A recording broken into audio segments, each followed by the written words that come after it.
Good morning. It's Thursday, the 9th of October 2025. I'd like to welcome you to this month's meeting of Rother District Council's Planning Committee. I'm Councillor Brian Drayson, the Chair of the committee. The committee is required to consider the 5 applications on the agenda today against national and local planning policies. Where these policies appear to conflict with each other, the members are required to use their individual knowledge and judgment to come to an informed decision for the benefit of Rother District as a whole. It should be noted that the Planning Committee is not a public meeting, but a meeting that the public may attend. Rother District Council has a public speaking scheme which allows members of the public and others to address the committee on a particular application. Full details are available on the RDC website. Members are reminded that after today's meeting is finished, we are to receive an update on the status of our emerging local plan here in the chamber, so please don't rush off. We will have a 5-minute break, but then we'll start again. We're joined in the chamber today by Mike Hughes, Head of Planning, Matthew Worsley, Development Manager, Kirsty Cameron, Senior Legal Advisor, Alan Hesketh, Principal Planning Officer, Rosella De Tomaso, Senior Planning Officer, and Robert Jenkins, Senior Planning Officer. Also Julie Hollands, the Committee Clerk, and Eleanor Drew from Democratic Services. Why was I thinking domestic? Democratic Services, Eleanor Drew, who's looking after our webcast.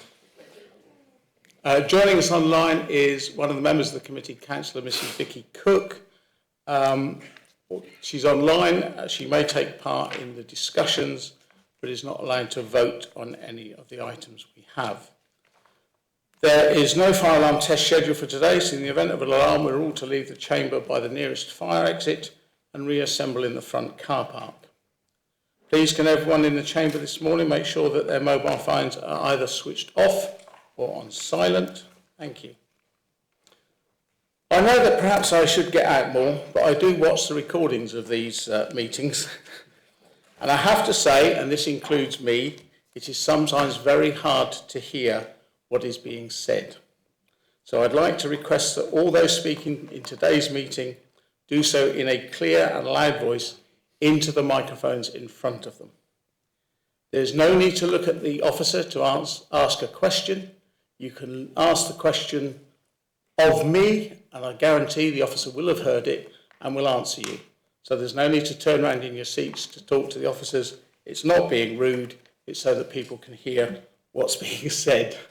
So now on to the agenda. Agenda item 1. Do I have your authority to sign the minutes of the meeting held the Planning Committee held on the 4th of September as a correct record of the proceedings? Thank you.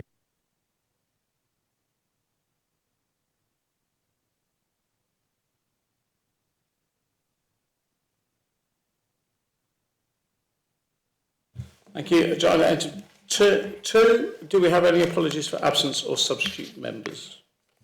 No, there's no apologies for absence or substitutes today, Chair. Thank you. 3. Are there any additional agenda items? No, there's none. Thank you. And 4. Have any items been withdrawn? No, there's none, Chair. Thank you. So we're now on to agenda item 5, which is the disclosure of interests and dispensations. To receive any disclosures by members of disclosable pecuniary interests and other registrable and non-registrable interests in matters on the agenda, the nature of any such interest and details of any dispensations obtained. Are there any, please? No, thank you. Agenda item 6, the Planning Applications Index.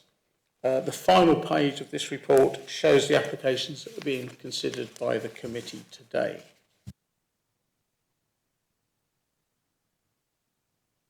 We now move on to the applications before us. For each application, an officer will first present the report to the committee, and after any public speaking, members will ask any questions that they may have of the officer before debating the application.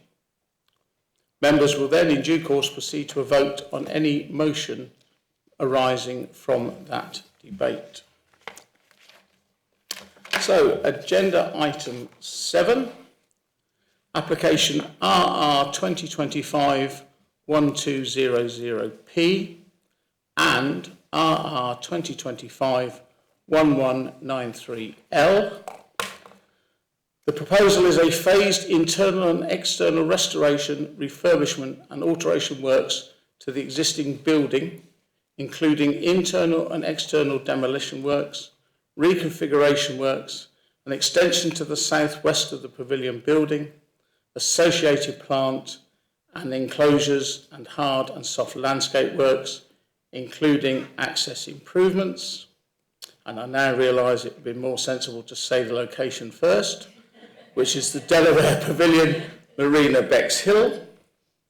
The reason for it coming to committee today is the council is the landowner of the application site and is also one of the applicants alongside the Delaware Pavilion Trust. As such, the applications are referred to the Planning Committee for a decision in line with the council's constitution. And the officer in this case is Principal Planning Officer Alan Hesketh. There are two recommendations that we grant both of these applications. The committee visited the site on Tuesday and we were walked through the plans by the officer and a representative of the architects, Howarth Tompkins, and were able to answer factual questions from the members then. We have one person registered to speak on this application. Therefore, the planning officer, Alan Hesketh, will present his report to the committee, and then before members ask questions of him, the committee will hear from one of the applicants, Mr. Stuart Drew, Director and CEO of the Delaware Charitable Trust. Right. The officer will now present his report, and you can have a rest of me talking, on both applications, but when it comes to voting, we will vote on them separately, but we're having a joint presentation. Mr. Hesketh, thank you. Okay, is this working? Yeah, good, thank you. Just two bits of housekeeping, Chair, if you don't mind. There was an addendum sheet sent around yesterday with five Sorry, points. I had it here, I meant to say, we should have all received an addendum sheet yesterday changing certain words in the officer's report, making them clear. One of them, for example, is you may have spotted, like I did, on one page it said the seating capacity was 1,000, on another page it said 1,200.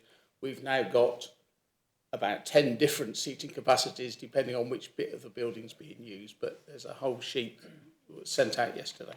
Sorry.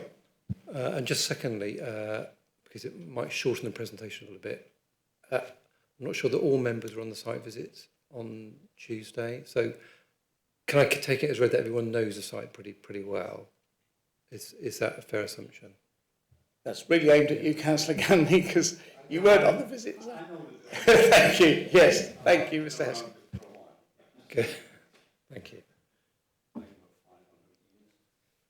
Okay, I mean, this is a fairly lengthy presentation, but I'll whip through it as quickly as I can, given you've got the committee report. I think it kind of reflects, A, the Grade 1 status of the building, B, the extent of the project, and C, the amount of work that the architect team and that the project team put into this. So that's kind of the reason for the length of the presentation and the report, but I will whip through the presentation as quickly as I can. So next slide, please, Matthew. Just to say on that first slide, there's two applications here, one for listed building consent, one for planning permission, and they're both with the same description, but I'll run through the details of the proposals as we go. So the site location, you all know. Sorry, Alan, just sorry to break you out. Is the microphone, I think your microphone's on, but it's quietly spoken. But is that working? One moment, You can't I'll turn hear it me? off and let you speak again without my microphone on. Is that working okay? Closer, I know Yeah. we shouldn't move the mics, but thank you. How about there? Yes, thank you. Yeah. Sorry. Okay, so site location, you all know the site location, so there's no point in me really running through that in too much detail, other than to say, obviously it's a Grade 1 listed building. We have the staff car park to the north of the site, which is in the red line boundary. The main Delaware Pavilion car park is not in the application boundary. So it's quite a tight area around the site. And two things to mention just on this is the grade 2 listed colonnade just to the south, the curved structure you can see by the promenade, and to the east, the Marina Court Avenue terrace of buildings number 4 to 22 Marina Court Avenue, which are also grade 2 listed. Next slide, please.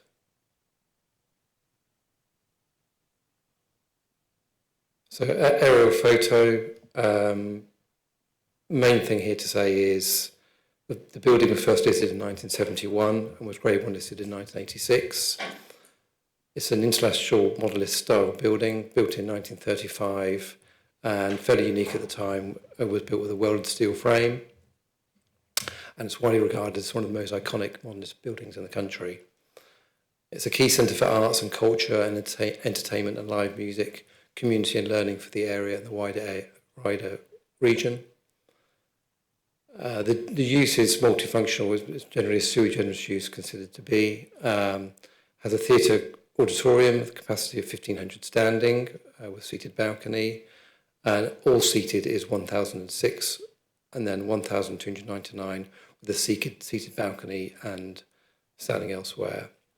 It also has restaurant, cafe, shop, bars, gallery and learning spaces as well.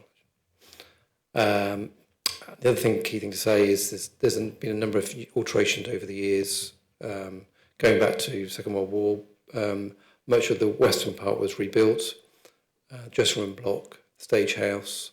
There's been changes due to building regulations over the time. The sun parlour on the first floor of the east wing was enclosed in 1955. It was a reading room and a dance hall. Most of the windows have all been changed over time. So there has been major work. The last major refurbishment was late 90s, early 2000s. And then you know the building, but the short description, you can see the two-storey eastern wing, the central foyer area with the two staircases, projecting staircase south and north, and then the larger volume of the auditorium building to the west of 3 to 4 storey volume, but with a 4-storey fly tower. And then to the west is the service yard and the extensions built in the early 2000s. The south one replacing the existing workshop at the building. So next slide, please.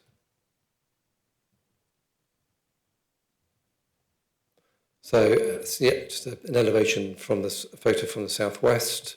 You can see in the foreground the west lawn, the existing extension, the auditorium and the south stair and part of the east wing. Next slide, please. This is a photo of the northwest of the building. You can see the west facade, the fly tower, the dressing room block with the horizontal windows there, the service yard entrance just in the foreground, and then just further along you can see the entrance to the staff car park with the north stair behind the lamppost behind the 20 there. Next slide, please. And closer in view, you can see the entrance to the staff car park and the north staircase, marking the northern entrance. Next slide, please.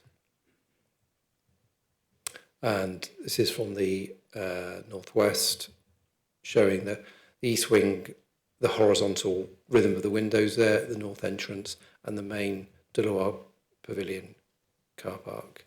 And next slide, please. So this is the picture of the east wing from the southeast. You can see some of the temporary nature of things. So these temporary wooden ramps in the foreground.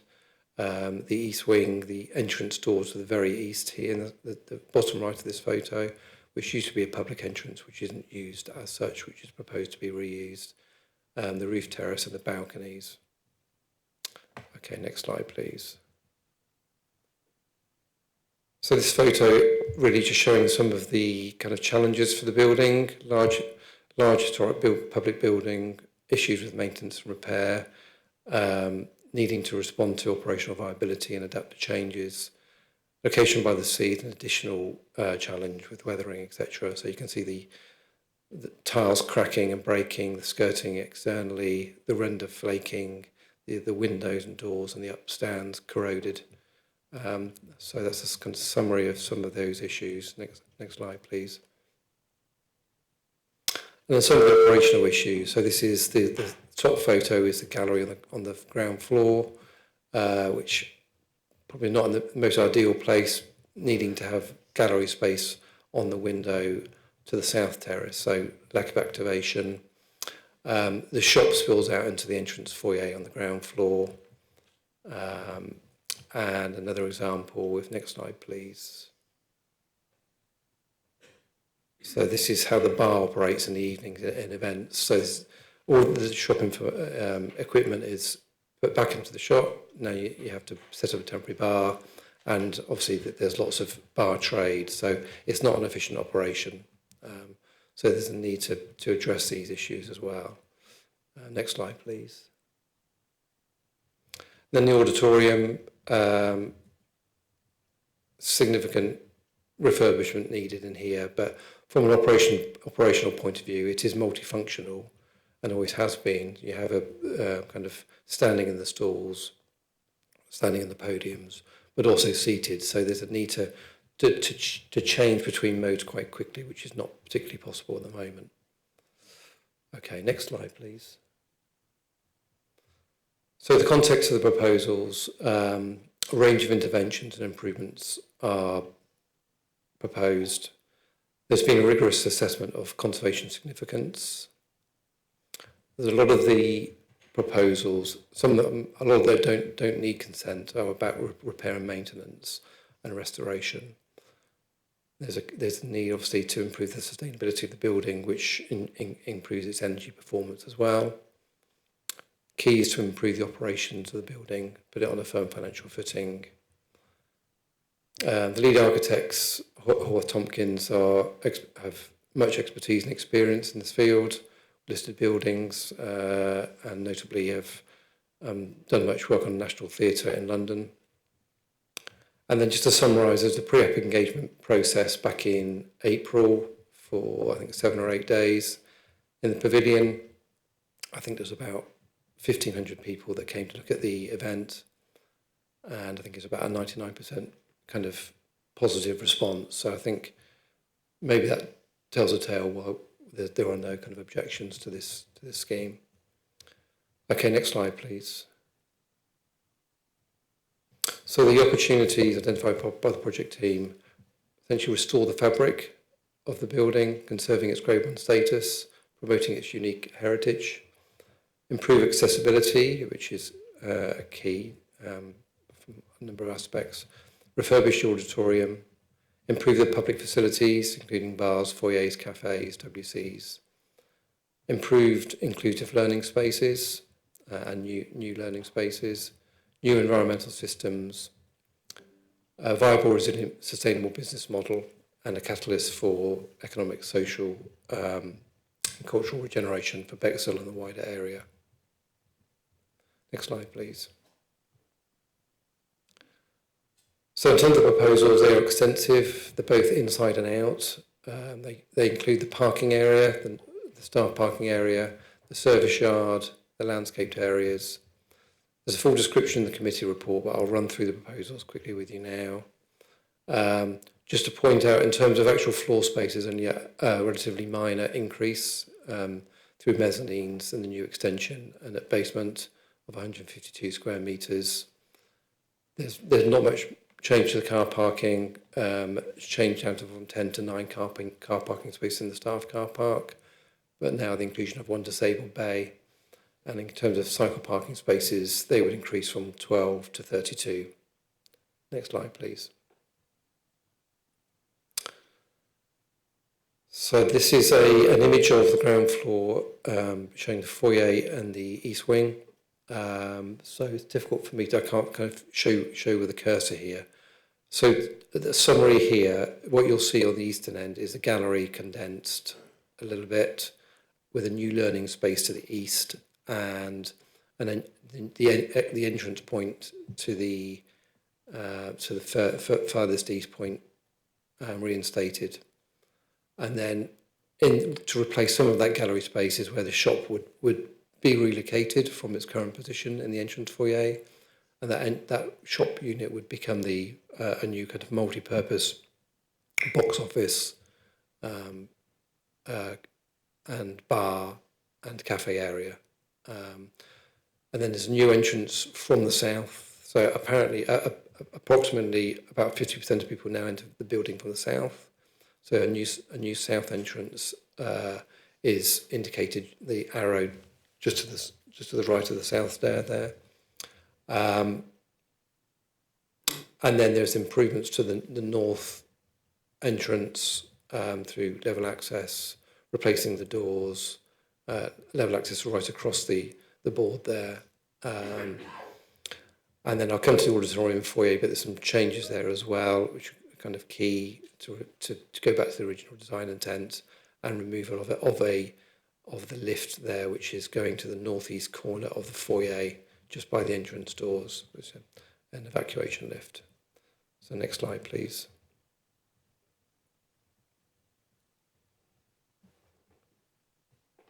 So this is the first floor. Key things here really are the enclosure of the sun parlour to the east of the building, which isn't really a successful space. It doesn't get much sunlight. It's exposed to weathering. It isn't used well. So the proposal was to enclose that with some clay screens and relocate the staircase to the roof terrace to the east of this part of the building. Refurbish a restaurant to more within the design intent of the original pavilion. And then the bar and kitchen here would be expanded a little bit wider, so it's deeper, and so it's a better organised space, more kitchen space there to deal with more functions. And then the gallery space here in the middle of the foyer would be condensed a little bit, because on the other side of that would be the lift shaft and a new storage area. So that's a summary of that floor. Next slide, please. So this is second floor, east wing, roof terrace. You can see the relocated staircase to the east, new seating, planters, etc., making this a lot more of a kind of a public space. And then the foyer at the above the south stair area would be enclosed with glazed screens, so that could become learning space, staff breakout, meeting room, can be multifunctional. So that's the key change there. Next slide, please. So this is just a couple of examples of how combined box office and cafe and bar operates in other theatres. These two examples, the Light Room in King's Cross and the Bridge Theatre in London Bridge, so they're multifunctional. It's a good use of space, and much better operationally. So moving to the auditorium. So the auditorium will be fully refurbished. Sorry, next slide, Matthew, please. So this is the floor plan, and to the right you can see the auditorium foyer and the WCs either side. The WCs would be refurbished. The main thing with the auditorium foyer is removal of the 1970s lift, and the steps would be replaced, the floor finishes going back towards the original design intent, so new floor finish, steps and doors into here. I'll go through the auditorium in a second, but one thing to mention here is the terrace podium at the back. So as you walk into the terrace, the rear podium would move slightly west to increase this amount of space between the steps down into the stalls and the main door, and also to move the control position to the bottom right of the auditorium for better sight lines and access. Next slide, please. So just quickly on the auditorium foyer, top photo is what it looks like now, with a 1970s lift here, and the proposal is to make alterations to the original design intent. So steps here, and then the timber doors and handrails. The existing wheelchair ramp to the south of this would remain in place. And this is a section through the auditorium. There are a lot busier photo images than this, but this one summarises some of the key issues, mainly. The balcony at the back of the auditorium would be re-raked, essentially to allow, because it's too steep to allow for wheelchair access. So the main change here is to re-rake that to allow wheelchair access and to provide more comfortable seating. There's very little leg room. The seats aren't that comfortable as they are. So that's the plan for the balcony seating. The other change really is, I'll show you some photos in a minute, is the new deployable stalls riser, which comes out of the back of the podium terrace, which is a much quicker way of turning events round at the pavilion. There's a whole range of decorative and repair works proposed, including repairing the balustrades to the side podiums, technical infrastructure above, some new rigging equipment, so technical infrastructure as well. So that's a quick summary. Next slide, please. So this is a quick slide. I'll move on from this one in a second, but this is just showing the different modes that these deployable stalls risers will enable in a much quicker fashion. So next slide, please. So this is the deployable stalls risers, which are stored behind in the podium terrace. You'll see they're in 3 sections, so they come from the corners and from underneath, and they just roll back and forward underneath the podium terrace. So that allows for a mode where you have higher seating, and then the second mode, if Matthew can do next slide. So this is closed with the platforms back into step mode, so you can have an all-standing mode. And then next slide, please. And this is a mode with the steps back, but allowing for a wheelchair ramp down the northern arm of the auditorium for wheelchair access. And that wheelchair ramp will be stored underneath the podium terraces with the storage room. And those podium terraces would be kind of rebuilt because they're bowing out of shape, and the walnut veneer replaced.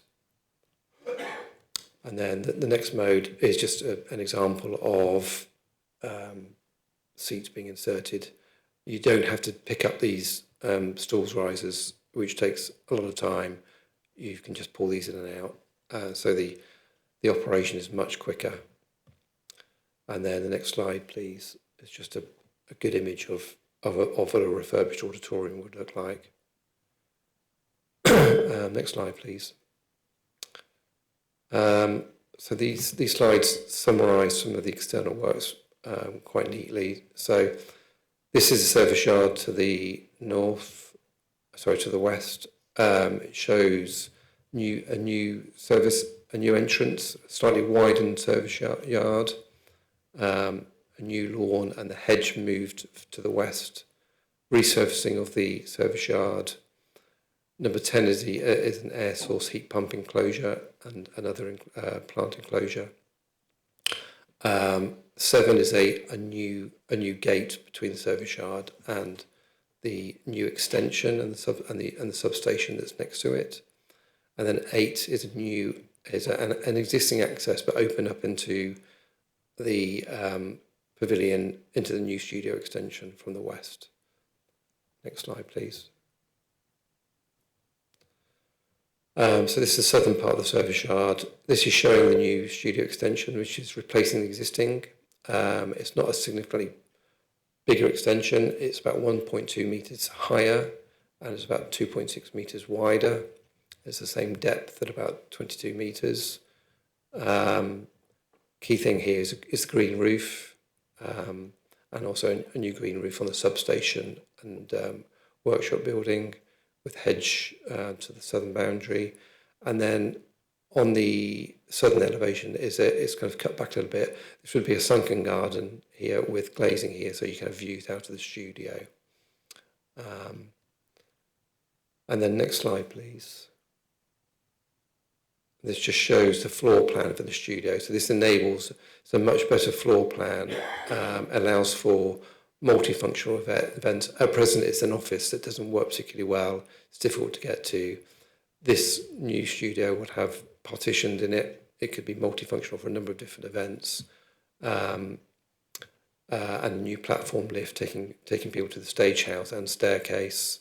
And the offices would be moved to the northern extension, which would have some internal alterations to it. Quick summary on windows. Most of the windows will be replaced. Most of them are non-original. The south stair windows will be repaired. They're not being replaced. I'm going to quickly move on to this drawing of the windows, which is the next slide, please. Which is members would have seen on site some of these windows, metal windows that have kind of expired their use. So next slide, please. This shows the western facade windows and some of the state of the corrosion in that bottom photo. So the bottom diagram there is a plan form of a window. So these are the new kind of window system with a steel frame to the top, showing the glazing, which would be thermally broken. So the window is a lot more energy efficient. So much more operationally better for the building, but also aesthetically acceptable as well. Next slide, please. This is an overall drawing of the landscape area. I will move on to the next drawing, please, because I can explain that from the next drawing. So externally, this is the view from the northwest. You can see in the foreground resurfaced staff car park with parking bays, new paving for pedestrians just by the north entrance. There'll be new ramped access from the pavement by near the bus stop. Bus stop would be refurbished, or wider access to the service yard. So changes to the curb line there. The current staff car park exit and car park exit in line with the entrance would be stopped up for the ramped entrance, and then you can see the works to the service yard to the west, the wider service yard, the studio extension, etc. The next slide, please. And here from the southeast, you can see quite a bit of work here to the south terrace in terms of a wider curved planter by the south staircase, new planters, a new planter on the terrace itself, the new planting area, seating, etc. on the roof terrace. The west lawn here would be regraded, and there would be a new entrance door into the new studio extension by the auditorium. I think the key thing to say here is the access from the south, from the colonnade. The steps there would be levelled, so there'd be a ramped access, improving the access here.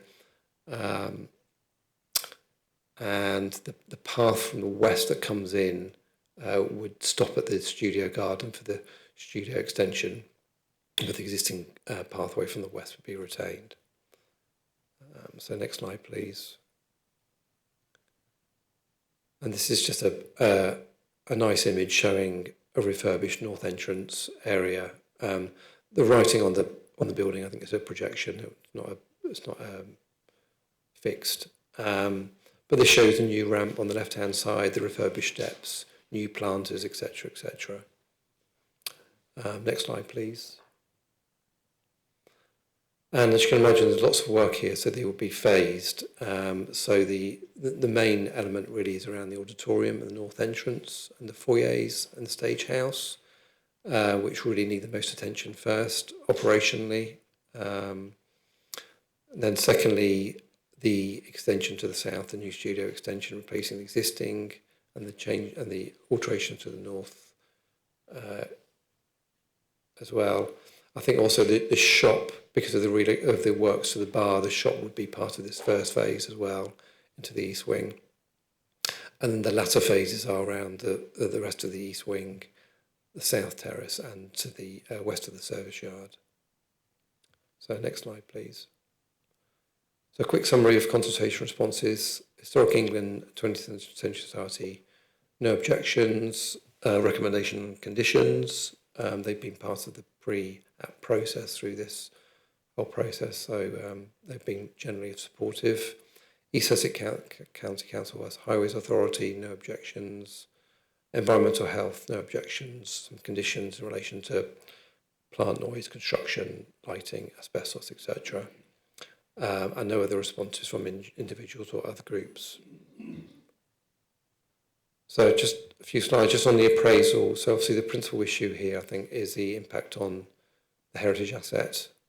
There are other issues and policy considerations set out in the committee report around ecology, transport, community facilities, etc. But the key element from a heritage historic environment assessment perspective is the heritage balance, and which feeds into the overall planning balance, taking into consideration the heritage balance and all the other issues. So the heritage assessment has been undertaken in line with NPPF and legislation. Next slide, please. So I think to reflect NPPF and legislation, I think we can say that great weight has been applied to the conservation of this building. The conservation is at the heart of the proposal. In terms of the NPPF and legislation, special regard has been given to the desirability of preserving the building and enduring benefit for building and people going forward. There's been a detailed assessment of the significance and impacts of the proposals. Many of them are neutral or beneficial to the building. A number of the proposals are within the kind of NPPF test of less than substantial harm to elements of significance, exceptional or high significance within the building. There are no elements that are of substantial harm. But in consideration of those proposals, there's been clear and convincing justification for all of them. A number of the proposals are in areas of no significance or of detriment, e.g. the car park and the South Terrace. So in terms of assessing the heritage balance and less than substantial harm, this needs to be weighed against the public benefits and securing optimum viable use. It's considered that in all cases there's either public benefits, they've been clearly justified, or they secure optimum use. So, for example, there's been lots of increases in access in the building, as I've outlined, reintroducing features as part of original design and appearance, for example, the auditorium foyer and features in the auditorium, replacing features that expire their use, particularly the windows and doors, making the building more sustainable and energy efficient, and reconfiguring uses to improve the facilities. So in terms of other heritage assets, namely the conservation area and the other listed structures I've mentioned, it's not considered there will be any harm to those. In fact, they will be preserved and enhanced. And weighing up that heritage balance, it's considered that the weight is in favour of the proposals, subject to conditions recommended on details and method of work. In terms of the other issues, they're considered compliant with relevant planning policies. I won't go through them now because they're quite lengthy, but they're all laid out in the committee reports. So the final slide, overall planning balance takes into account the heritage balance. Weight is clearly in favour of supporting the proposals. It's considered the proposals are well considered. They can secure the conservation of the pavilion. They're sensitive and they're practical. They'll improve the uses and viability and accessibility, and will enhance this community entertainment, learning and cultural facility. As such, grant of planning permission and listed building consent, subject to conditions, is recommended.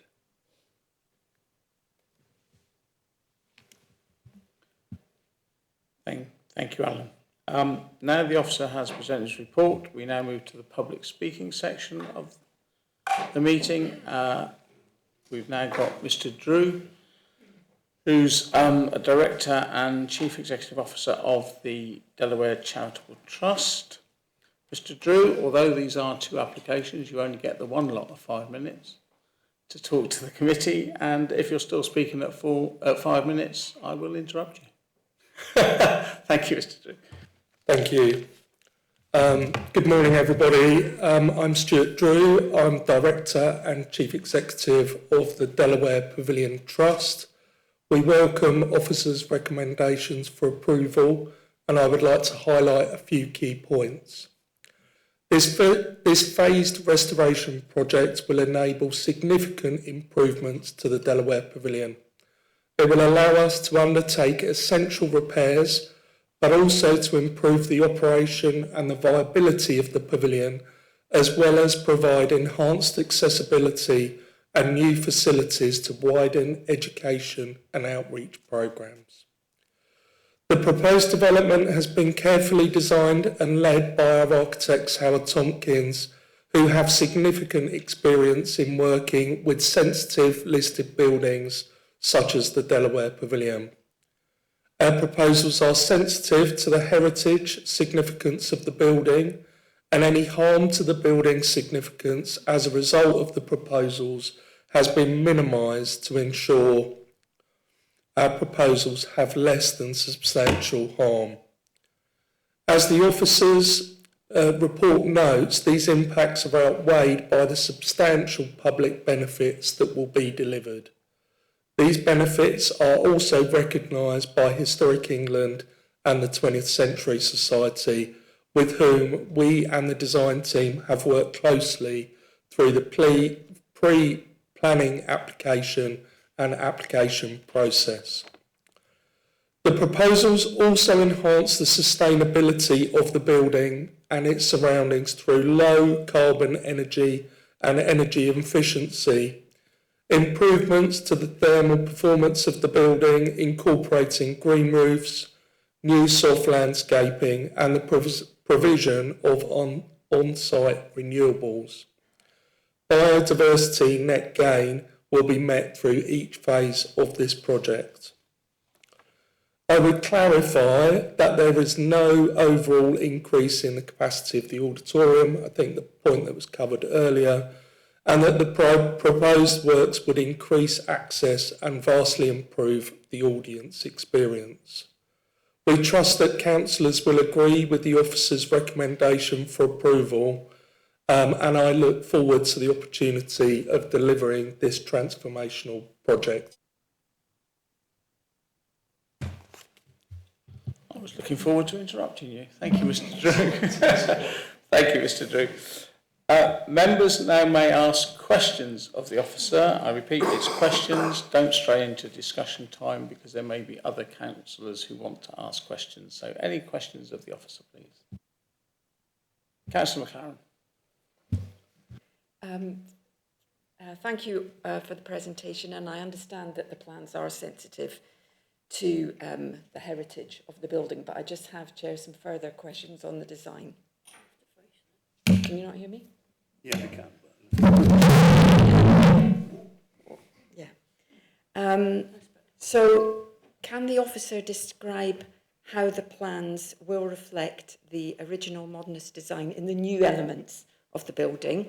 Also, how will the plans enhance important original design elements within the building?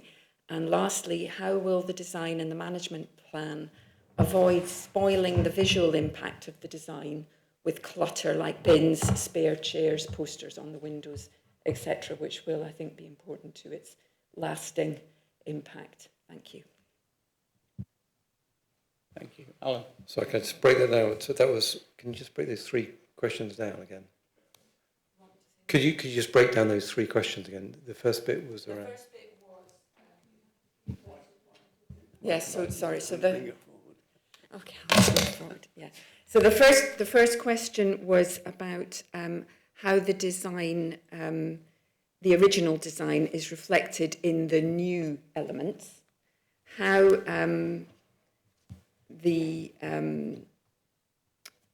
the plans will enhance some important original design elements that I know are included in the plan?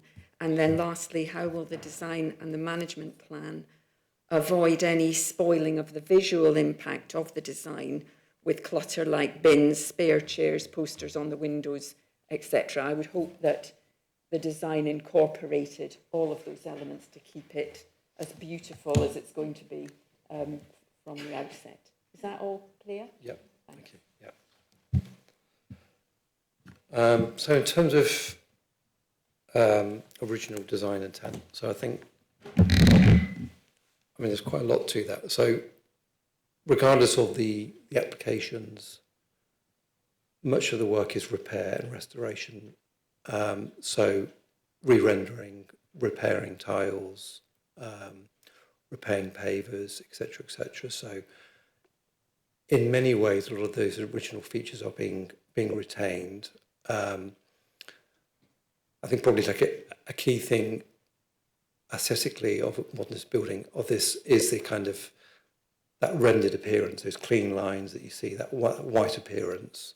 So that would be addressed through the restoration project in terms of cleaning, repairing, render, parapets, copings, etc., etc. So that kind of that appearance of the building would be enhanced. The window detailing would in terms of appearance appear the same. The glazing bars would be the same width, etc., etc. So there wouldn't be a change there. The landscaping around the building would be not overly verdant. It would be kind of fairly minimalist to reflect the current landscaping, so that the prominences of the building itself rather than anything else. Some of the features that have been lost are being restored.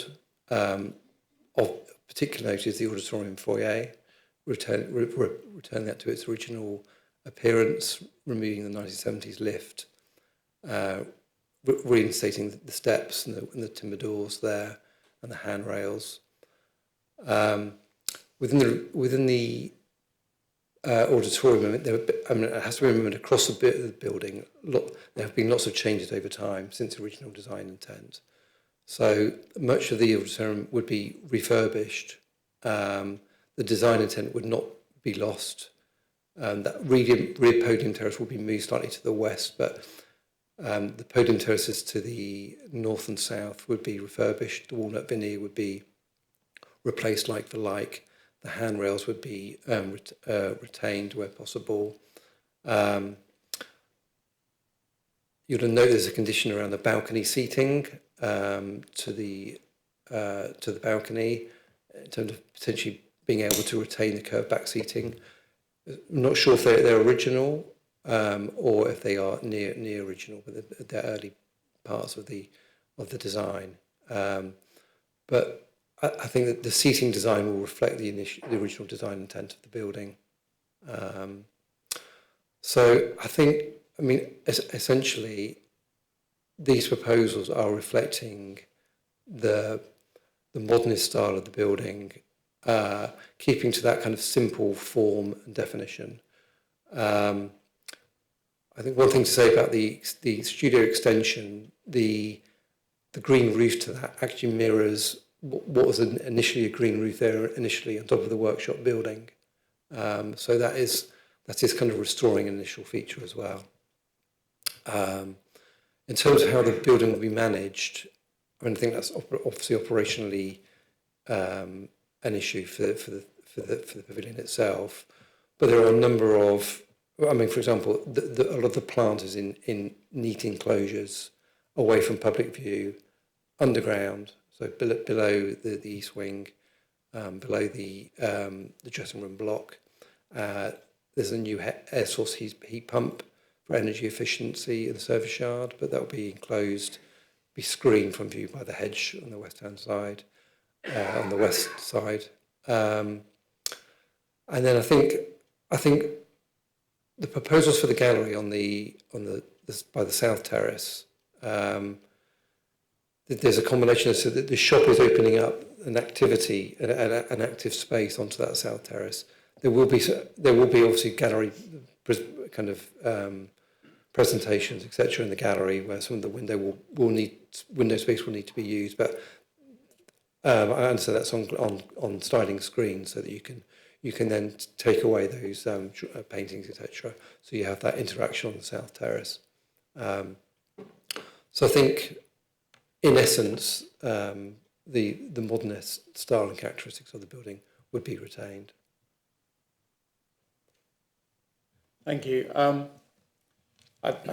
With the question, regards to the question about clutter, that's probably more of a problem for the Delaware to make sure it doesn't happen than a planning matter.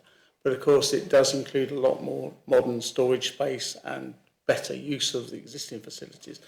So there won't be any need, hopefully, for temporary stores from the shop blocking the view, and the temporary bar at events is a joy to behold. Thank you. I just want to ask the officer one question, then I'll come to somebody else, because I think I might have missed it in your presentation, but the main auditorium will also have solar panels, won't it?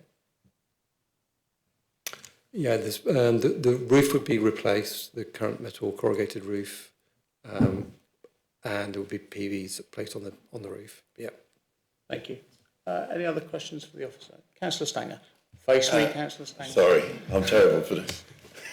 Just a quick question, really, probably in the report, and there's lots in the report. So what the current status of the energy efficiency of the building is now, and how much are we going to benefit, like percentage-wise, or at some kind of measure?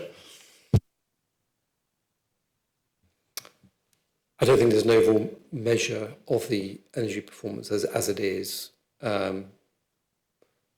The applicant team might be able to help me out on that, but I would say it's very poor at the moment, given the state of windows. You saw on site cracked windows, doors, etc., etc.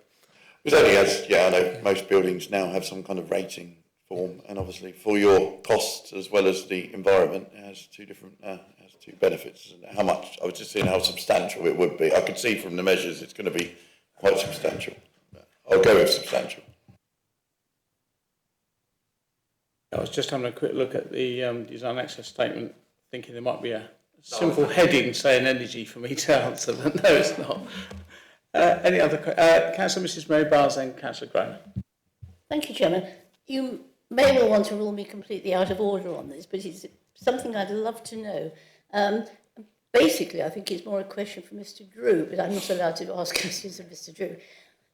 This obviously is a once in 100 years opportunity to make an absolutely brilliant job of the building.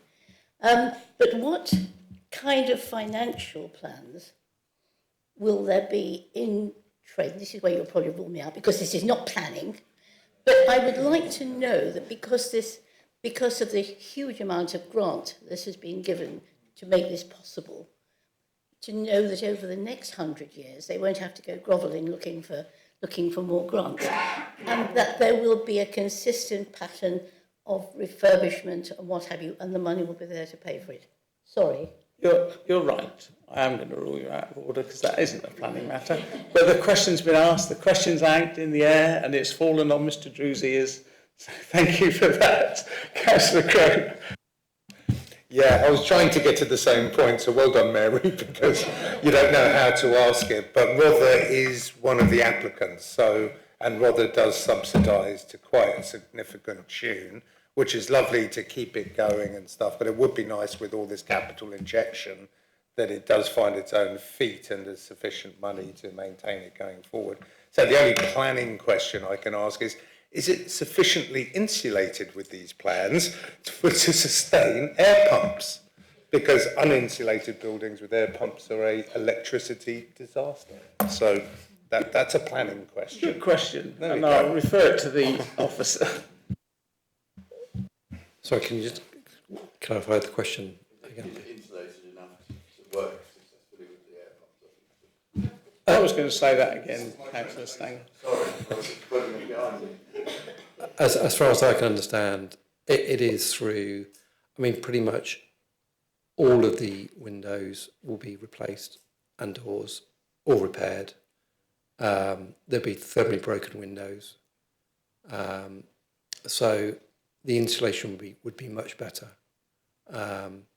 So there will be a range of different services inside the building, environmental performance, climate control, etc., managing the temperature, moisture, etc., within the building. So I think the installation would work well with those air source heat pump, and those pumps I think are probably important in terms of their energy efficiency for the building as well. Thank you. I think Mr Drew has had fair warning of the questions he's likely to get when he presents to the council later in the year his annual report about the Delaware. There may be questions about financing. Any other questions on planning? Councillor Gray. Thank you very much. Thank you for a very interesting and helpful presentation. I've just got one very quick question. On page 42 of the report, on the PowerPoint 2, you mention in the landscaping that there will be the planting of one urban tree. And I'm just intrigued to know, do you know where you will place that tree? And also what species the tree will be? Because we know it's a very difficult environment for trees to survive. And in fact, I think probably a holm oak is about the only tree that I can think of that might survive. But I'm just interested to know where that one tree will be planted. Sorry, Councillor. As far as I know, that tree will be planted on the western side as part of the hedgerow proposals. I don't know what species it is. A landscape management plan has been requested by condition, so the species will be identified as part of that. But all the landscaping details obviously are proposing planting that is marine tolerant. So hopefully we will get the right selection of plants that can survive those conditions. Okay. Thank you. Any other questions? Right, the matter is open for debate. Does any... Councillor Stanger. I'd like to propose to move grant planning permission.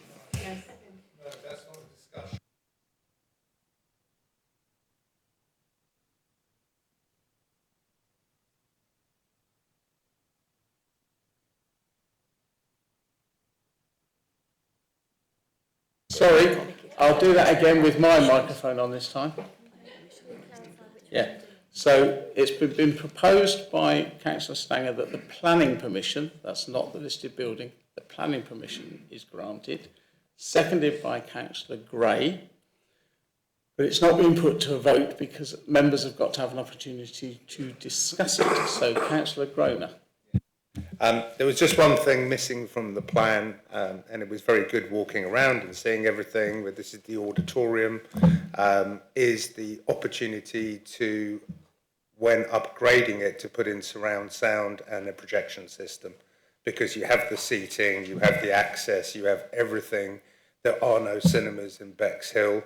It doesn't necessarily need to be the latest Marvel releases, but there is some of the biggest part of cinema is live performances from the ballet and the opera and other theatres. And I think that would be very complementary artistically with it. And I would like to see that included in the application. I think it probably won't at this point because we're voting yes or no, but I'm just stating this on the record because commercially it's a good idea, creatively it's a good idea, and if this much money goes into Bexhill, we should have a cinema out of it. So, there you go. Yeah, and as I say, yes, that won't get added today, but it is out there in the air. And of course, part of the reason for these works is not only the building, but it is to let the Delaware commercially succeed and operationally succeed. And I'm sure if they feel there is a need for a cinema or cinema nights, they do have the outdoor screenings. It's an operational matter for them, and I'm sure they would do it. But yes, I would love to have a cinema in Bexhill. But that's just my point. Any further matters for discussion before I put it to the vote, please? No, okay, so this is on planning permission. So we are voting for to grant full planning permission subject to the conditions, and that's RR 2025-1200P. All those in favour, please show. That is unanimous. Thank you. We're now Councillor Ganley. Well, for the listed building consent. You read so much into my silence. I Thank know. you, Councillor Ganley. I can read your mind. Moved by Councillor Ganley, seconded by Councillor Groner, that we now resolve to grant the listed building, but again, it may be open for debate, a discussion on that before anyone. Very rare we don't find much to criticise.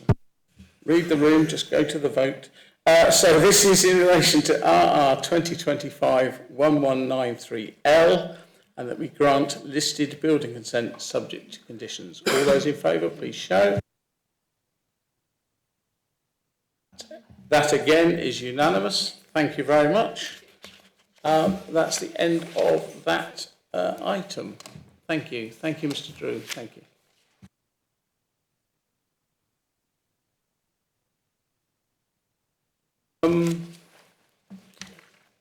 I'll just let them leave the room before we go on to the next application. Thank you.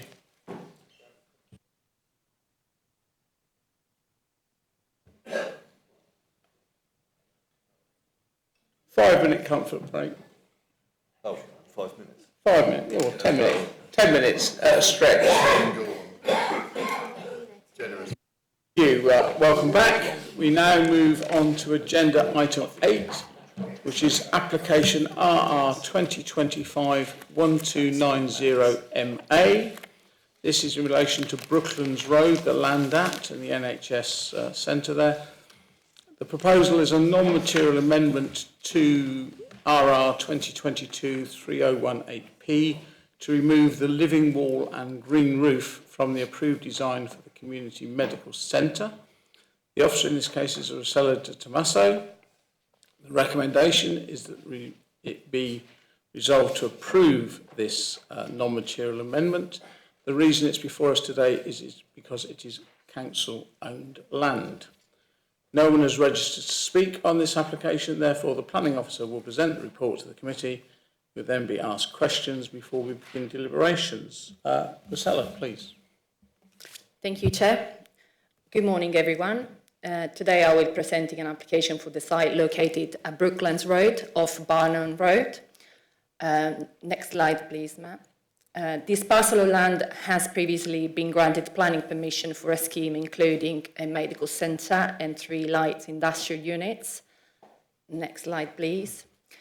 The applicant now seeks a non-material amendment to the approved scheme. Specifically, they propose to remove the green roof, the removal of 3 panels of living walls from the east and south elevation of the medical centre. Next slide, please, Matt, which is illustrated on that plan, along with some alteration to the brickwork and fenestration.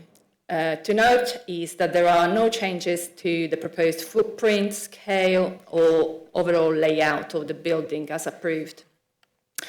The applicant has explained that the removal of the green roof and living wall panels is crucial for securing a lease agreement with the NHS. The NHS insurance requirements will not allow for the green roof and green wall panels because of concerns over fire risks and water ingress. Therefore, to enable the delivery of the medical centre for the community, these amendments are necessary, as been explained to us. So the key consideration to make on this application are, one is the impact of this change on the building character and the character of the wider area. And so we considered that while the greener features are preferred, their removal and replacement with a textured brickwork is considered acceptable. This is because the green roof and the living walls panels do not constitute the main design element of the building. These were limited to some sections of the east and south elevations. And also the amendments do not affect the scale, mass, layout, and the overall appearance of the building. In terms of the impact on the wider area, the removal of these features will have a minor impact. This is because Brooklands Road is within an urban area made up by large buildings within which the material palette is brick and render mainly. Therefore, the proposed changes will integrate well. The other consideration to make is that in terms of biodiversity and sustainability. So the scheme was approved subject to a Section 106 agreement which secured the delivery of biodiversity net gain. This remains unaffected, and the applicant has confirmed that the changes will not impact on their ability to deliver biodiversity net gain. And the applicant has also clarified that the BREEAM rating of excellence will also remain unaffected by this amendment. To conclude, it is the officer's opinion that in this urban context, the amendments are minor and unlikely to impact the overall character of the building and wider area. The proposed changes do qualify as a non-material amendment. There are no indirect impact on biodiversity or sustainability strategies. The amendments are necessary to deliver essential healthcare facilities. Therefore, the officer's recommendation is to approve the approved amendments. Thank you. Thank you, Rosella. Any questions for the officer? Councillor Gromer. Sorry, I'm not sure if I missed it, but is there any measures to sort of make it not look like a big Lego block now that we're taking away the nice green things? Is there some cladding, did you mention? There is, yes, if we're not able to enlarge, I guess, that image, but just underneath the elevation, the bottom elevation, there is an image of a textured brick work that will provide a bit of visual interest to replace the visual interest provided by the living wall. Okay. Yeah. And do we know, why was it designed like this? Seeing that it's a medical centre, it was always likely to be the NHS would be the end customer, as it were?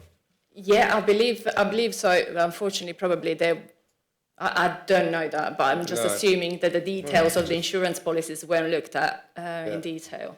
Okay, yeah, just out of interest. Thank you. Councillor Creasler. I'm not sure whether I've missed this, but they're taking the green roof away. What else is up there? Is there a potential for solar panels or anything like that? Yes, there are solar panels which are staying. Yeah, they're retained. Okay, so yeah, I was going to say, are they going to, where they're taking away the green roof, are they going to upgrade the other things that could be there, photovoltaics or anything like that? Well, we haven't asked for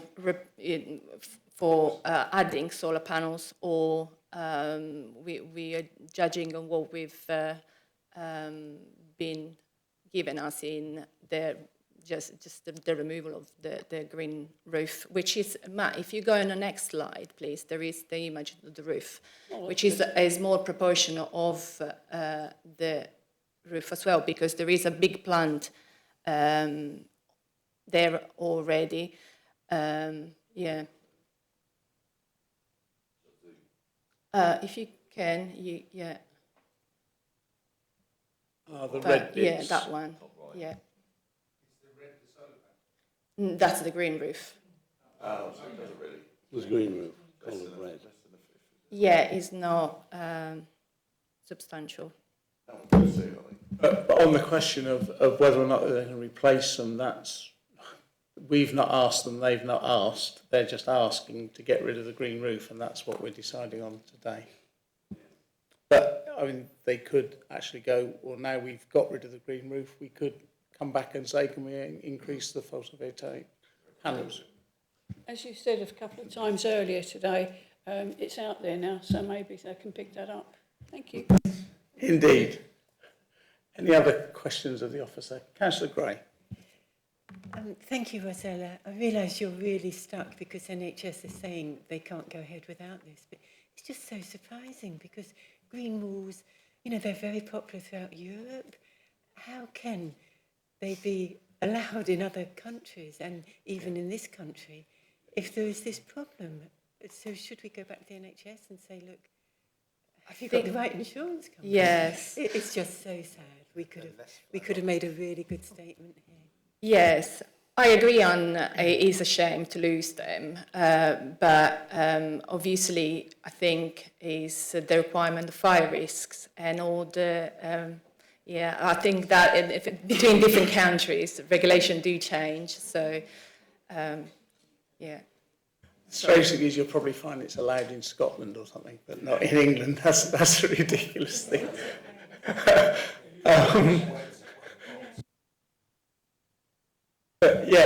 But of course not everything is lost biodiversity-wise because there is the 106 to increase it, even though they haven't got to meet the 10%. I think they're going to go beyond the 10%, I think, in the 106. So it won't be detrimental, hopefully, to the biodiversity net gain.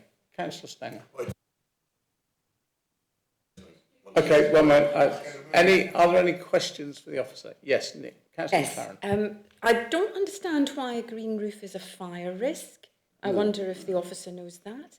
And I wonder whether if there's concerns about water ingress, whether eliminating the green roof isn't the only way to tackle that. And I would like to know whether attempts had been made to think of any other ways around allaying the anxieties of the insurance company. I haven't gone into the technical details of the fire risk issue with that, and given the balance here in terms of securing the NHS and the removal of the green walls, we accepted that the changes are necessary in this instance on the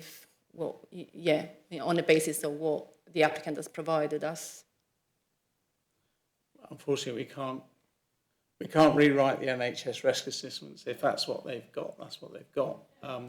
It's a shame, and as you say, I mean, one of the comments there was potential structural issues if they're not well maintained. Well, that's down to them to maintain them well, isn't it? But yeah, they're saying they can't do it, and if we insist on them doing it, we probably won't be building a medical centre. Any more questions? If not, Councillor Stanger. Councillor Stanger. No, so just as we desperately needed medical facility, and I think unfortunately it's been orange and red, this project, for a little while, and if we put more barriers in the way, even though it will be an issue, more barriers may make the NHS pull out and may mean Bexhill and Rother loses another medical centre. Not necessarily planning balance, but I'd like to recommend for approval. Thank you. Councillor Mrs. Barnes, you seconding that? Yes, thank you. So any discussion now on this motion? If not, we'll move to the vote. Thank you. In that case, all those in favour of resolving to approve the non-material amendment, please show. That is unanimous. Thank you.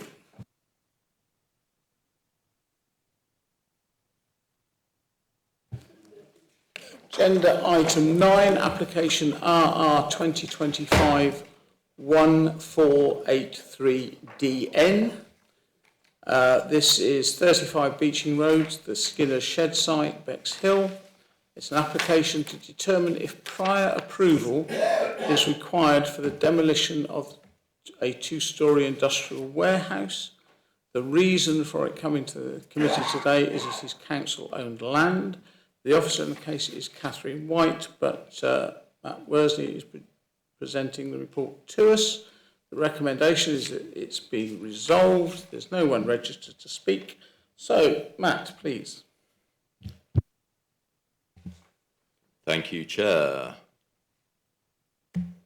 Lost my cursor, so We found it though. Right. Right. This site is to the east of Beeching Road. It's the old Skinner's Shed site, north of the Bexhill police station. It's been vacant for a while. It's also part of the DASA BEX 14 allocation for retail, the edge of town centre retail allocation. The existing building is proposed to be demolished. It's outlined here in red, fairly central to the left on the site plan. The only two issues that can be considered for this type of application are the method of demolition and the restoration of the land. The details of demolition that we've been provided with are that appropriate fencing will be provided, asbestos removal and disposal will be carried out by a licensed contractor. The soft strip, removing all roof coverings, cladding and non-structural elements will be done in that order. Then the above ground structure will be dismantled. Finally, foundations and substructures will be removed. The restoration of the land is fairly simple in that the site will be left flat and level with demolition arisings removed, so materials, etc. will be removed. Excavations will be filled and compacted, so it will be left in a tidy condition. Access for demolition can be obtained through one of the three existing accesses. Building is 2 stories, dilapidated. It's of relatively simple construction, and therefore there are no special arrangements for the demolition. There's also sufficient separation from nearby buildings and dwellings, which you can probably see on the far east side of this aerial photography. So good separation. In officer's opinion, the submitted details demonstrate that the demolition will not result in any significant impact on local amenities, and the land will be cleared and made good following demolition works. We are recommending approval, and that prior approval is not required in this instance. Thank you, Chair. Thank you, Matt. Any questions for the officer, please? Councillor Gray. Thank you, Matt. As the council own this land, once it's cleared, do you have any idea what the land might be used for, as it's in such a prime position for the town? Thank you. As I explained, it is part of the DASA allocation for so within the DASA, it's got a site allocation. So this was 2019. Broadly speaking, 2/3 of is part of the southern part of the retail allocation with employment to the north. However, there was a separate medical centre approved some time ago on part of the employment land. Where the council are up to in terms of the retail, I don't know, and that will be looked at as part of the new local plan process, which may be a question for Holly actually, because we're receiving a presentation later on that. So, but yeah, new local plan is all in preparation. Obviously, in the past 6 years, we haven't received any planning application for a retail provision there. And nothing is said in this application. It's simply demolition, making good. That's for the future, really. So, thank you. Thank you. Any other questions for the officer? The matter's open for discussion then. Councillor Gray is moving approval and seconded by Councillor McLaren. Thank you. No, right. So, All those in favour of resolving that prior approval is not required, please show. That's unanimous, thank you. Agenda item 10, which is application RR 2025-999A, which is the erection of a post and panel freestanding sign on the footpath at Sedlescombe 16A, which is Junction Road near Swales Green, Sedlescombe. The reason is it is because Rother District Council is the applicant in this case. The officer is Rob Jenkins, but again it's being presented by Matt.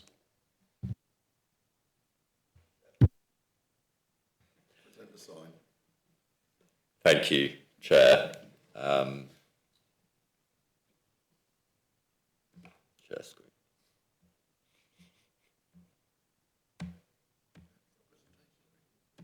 We have a whole presentation for this, yes. So this proposal seeks consent to display an advertisement as part of the Sussex Winelands Rother Wine Triangle at land adjacent to the main entrance to the Mountfield Winery. I'm sorry, Matt. I hate to do this, but this is the next agenda item. Oh, sorry. Church. I know. Mountfield. For some strange reason, we're talking about 999 before we're talking about 998. But Sorry.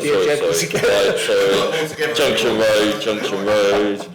They're very similar. So.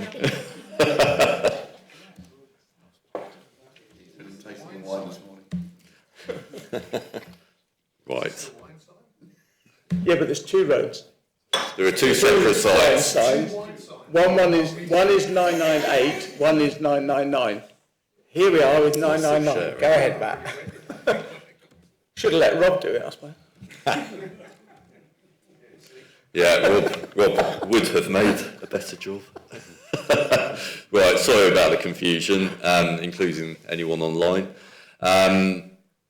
Yes, this application for a sign is in Sedlescombe, north of the village at Swales Green. It's also part of the Sussex Winelands Rother Wine Triangle.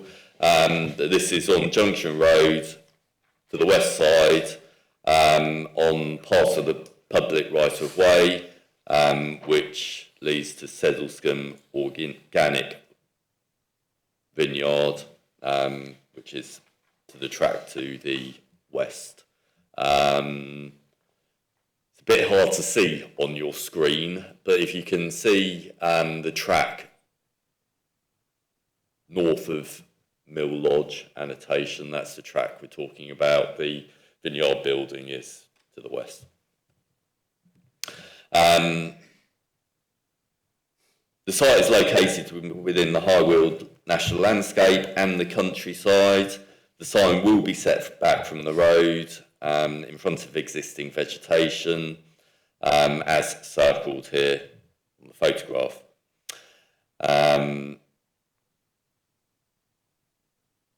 The overall dimensions of the proposed signage will be 1.32 metres high, 1.7 metres wide, have a depth of 50 millimetres. Be a mixture of aluminium and timber materials. The only two considerations before you are that of visual amenity and highway safety. Officer opinion is that the sign is modest in sign, non-illuminated, an appropriate colour palette, which is said to be inspired by the landscapes of Sussex Winelands Vineyards. The advert would be displayed set back from the road and not adversely impact on highway safety. Due to the relatively small scale of the sign and the non-intrusive position, officers recommend that the consent should be granted. Thank you, Chair. Thank you, Matt. Any questions for the officer? Councillor Ganley. Thank you, Chairman. Matt, I'm puzzled. I live on Junction Road, Stable Cross, by the way, although I do believe that this is technically in Settlescombe. I don't recognise toll gates. There is a toll gates in the centre of Stable Cross, but it's spelt with 2 L's. There is a mill lodge. I can't remember where it is. Can you tell me, can you show me that picture again where you showed the, where the sign is going to be situated on the road? Sorry, the photograph. Photograph of the road where the circle indicating where it's there. So where is that? That's Junction Road, presumably. yes, I'll go back to the site plan. There are farm buildings to the south, and this is north of, you know, the allocated site in the Settlescombe neighbourhood plan, the business site. Got a name? The site? No, not Podium. In the Settlescombe neighbourhood. Well, I don't know Settlescombe anymore. I don't represent Settlescombe. The site listed in the application for what? What did you say? Do I know the business site? So in Settlescombe, the Settlescombe neighbourhood plan, there is an site allocation along this road, and it's to the south of this site. Right. I mean, it's north. So Meal Therapy Centre. Yeah. What? Meal Therapy Centre. No, on Junction Road. So go. I think if you think of Settlescombe Village, drive through it to the north. Yeah. Out of on the main road, up the hill. Past the church. Past the church. Past the turning for what's the road that circles around the top? Cripps Corner. No, before you get to Cripps Before Corner. you get to Cripps Corner. Okay. Yeah. To the south of Cripps Corner. And to the north of the vineyard, Settlescombe Vineyard. Well, this is for the vineyard. I know it's for the vineyard, so it must be near the vineyard, possibly. To the entrance. It's at the entrance to the vineyard? Yes. I know where you are now. Okay, that's fine. Thank you. Well, that's not That's painful. That's a bit lengthy. what is it called? Right, so... All right, well, whatever. I know what it is. Okay, so On your front garden. Councillor Ganley's managed to position himself in the world. Any other questions for the officer? If not, we can yes. No, there's no one here, Swells Green. I'm just looking at the design. Is that the actual design of the sign? So is it designed for pedestrians or for people from cars? Only pedestrians. Oh, Look how small it is. Who's going to read that?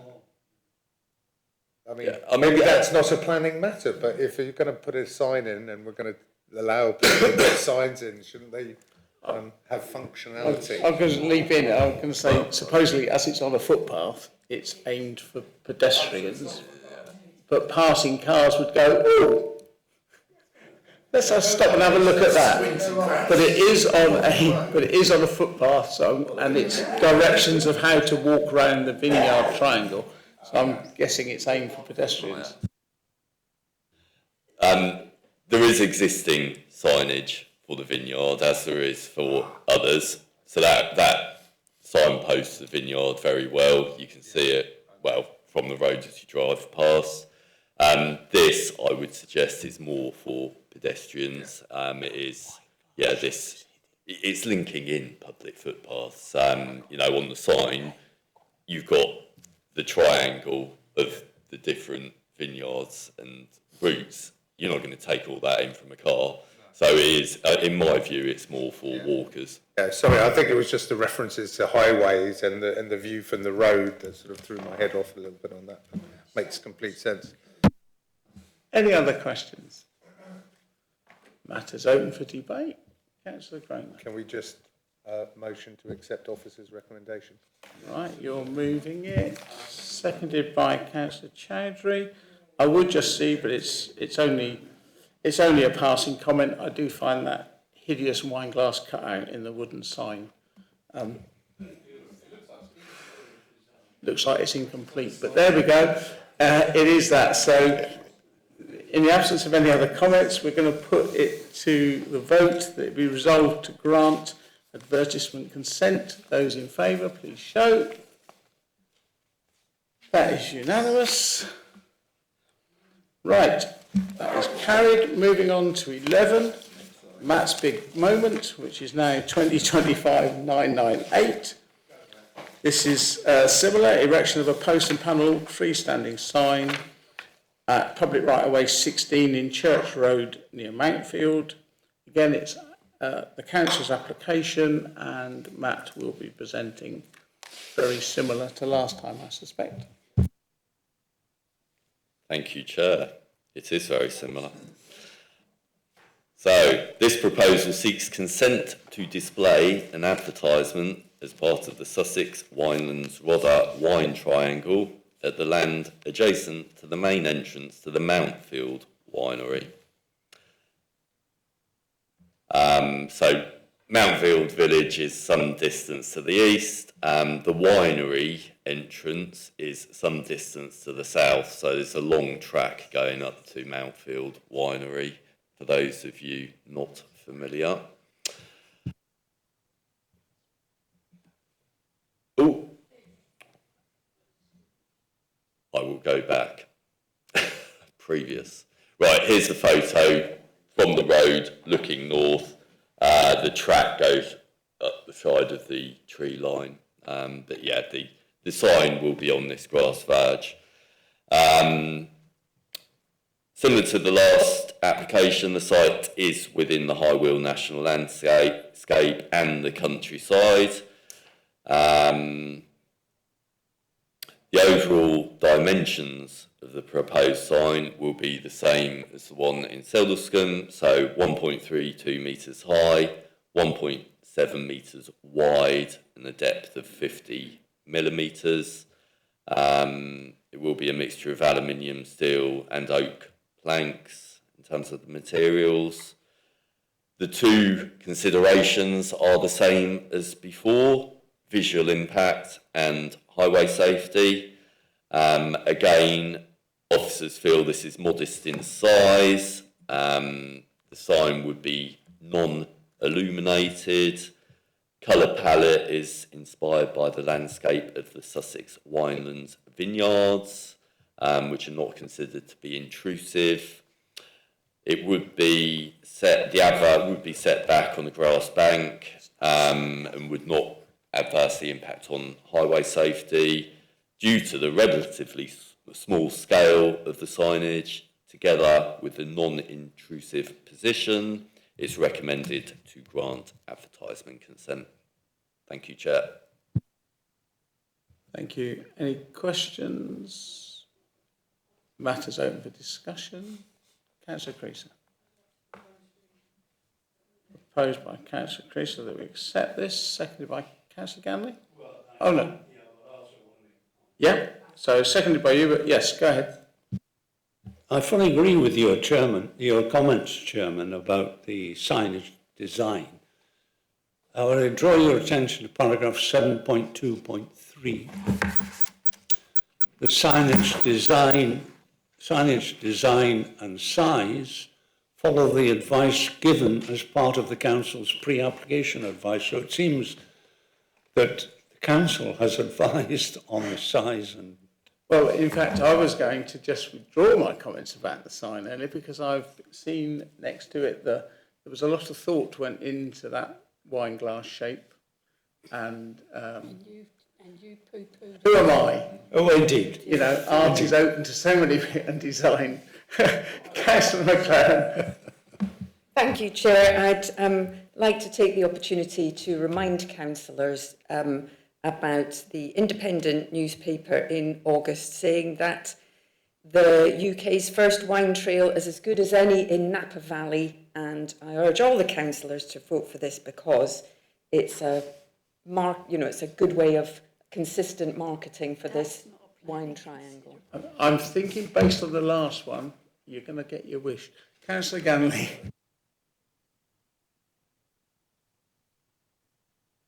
Yeah, and I take back my comments about the wine glass. So, all those in favour of granting advertisement consent for this, please show. Give us a tour of the triangle. One moment. Oh, there's a request for a tour of the triangle from Councillor Stanger. That's carried unanimously. Thank you. Councillor Barnes.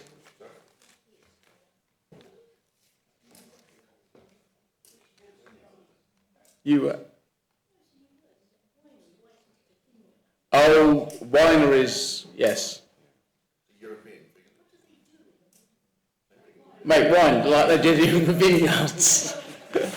Perhaps it's an English word rather than vineyards. And in fact, bear in mind, most times when Councillor John Barnes speaks, I have to take to a dictionary. I'm sure he will be able to advise you accordingly. That is carried on to agenda item 12. Which is just to point out that the next meeting is the Thursday, the 13th of November, starting at 9:30. Councillor Jimmy Stanger will be in the hot seat then, because I'm away. I bet it's much harder than Any necessary site visits will be arranged for Tuesday, the 11th of November, again at 9:30. That brings us to the end of this month's Planning Committee meeting. Thank you and goodbye to everyone. And thank you for your contributions. Thank you.